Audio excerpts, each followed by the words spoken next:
ঘটেছে সেই মৃত্যু আজও বাড়ির আনাচে কানাচে ঘুরে বেড়ায়। কিন্তু আত্মা এবং ভয়ের মাঝে আজ এখানে উপস্থিত হতে চলেছে এক সম্পূর্ণ অপ্রত্যাশিত অতিথি। চলুন শুনে নেওয়া যাক ইনএসপিটির কাহিনী অবলম্বনে অভিশপ্ত আনা বাড়ি।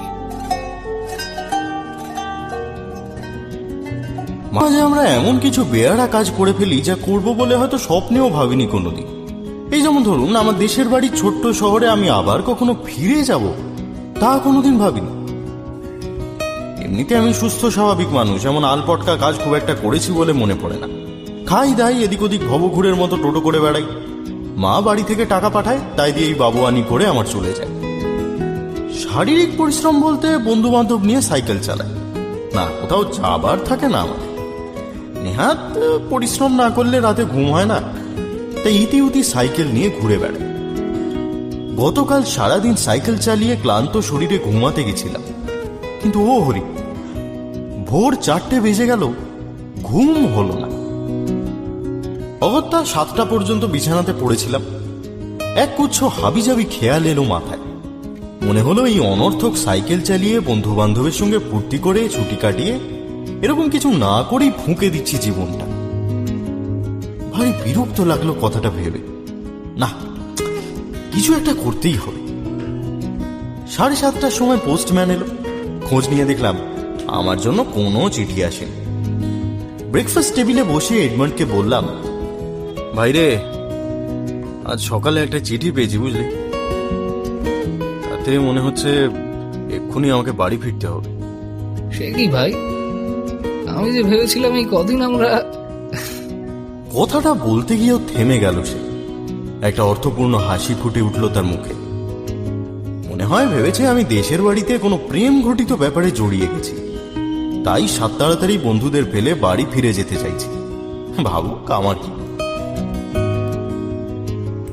9:30 ট্রেনে চেপে বাড়ি পৌঁছে গেলাম।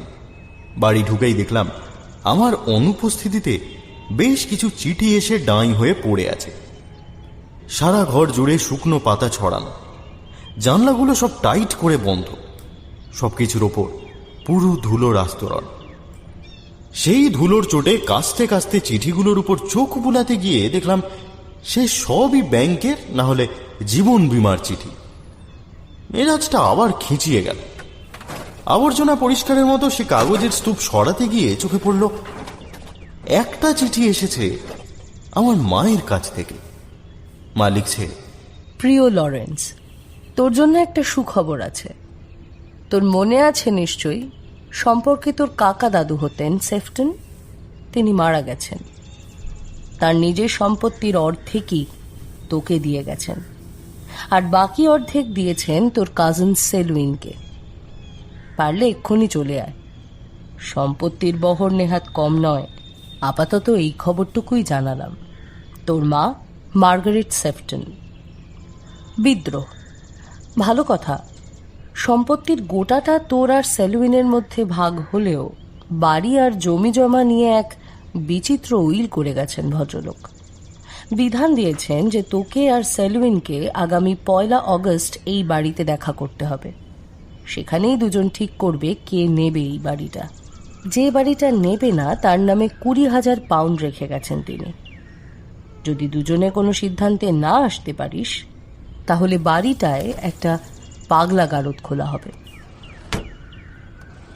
দুটো জানলা খুলে একটা পাইপ ধরালাম। যতদূর মনে পড়ছে সেফটন ম্যানের এক পেল্লায় বাড়ি, একরকম প্রাসাদই বলা চলে। তবে আমি শেষ যখন দেখেছিলাম তখনই একরকম ভেঙে পড়েছিল। এখন কি অবস্থায় আছে কে জানে। এমন একটা পুরনো বাড়ির শখ আমার বহুদিন, বিশেষ করে সে বাড়িকে ঘিরে যদি ভাগ্যক্রমে ভূত প্রেতের গুজব থাকে তাহলে তো কথাই নেই। না, সেলভিনকে 20,000 পাউন্ড কষিয়ে বাড়িটা হাতিয়ে নেওয়াই বুদ্ধিমানের কাজ হবে।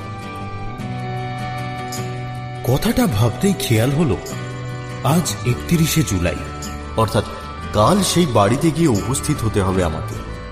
শুধু তাই নয়, সেলভিনের সঙ্গে সলা পরামর্শ করে একটা সিদ্ধান্তও নিতে হবে। ছেলেটার সঙ্গে আমার সেরকম পরিচয় নেই।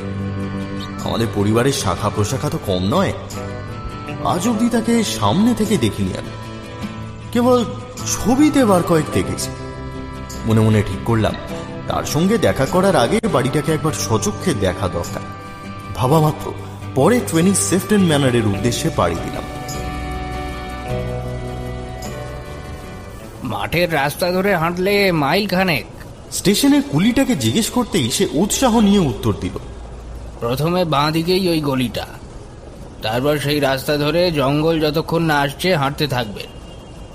তারপর জঙ্গল ধরেই বাঁ দিকে কিছু দূর হাঁটলে দূর থেকে দেখতে পাবেন বাড়িটা। বটে? আমি যতদূর জানি বাড়িটা বেশ পুরনো, তাই না? পুরনো বলে পুরনো, একেবারে চুরমার হয়ে ভেঙে পড়েছে, ছাদ দিয়ে জল টল পড়ে মশাই। মানে দামও বেশি হবে না, তাই তো? আপনি ও বাড়ি কিনবেন নাকি? আরে না না, আমারও তো পয়সা কোথায়। তাই বলুন, ও বাড়ির মালিকও বাড়িতে থাকতো না।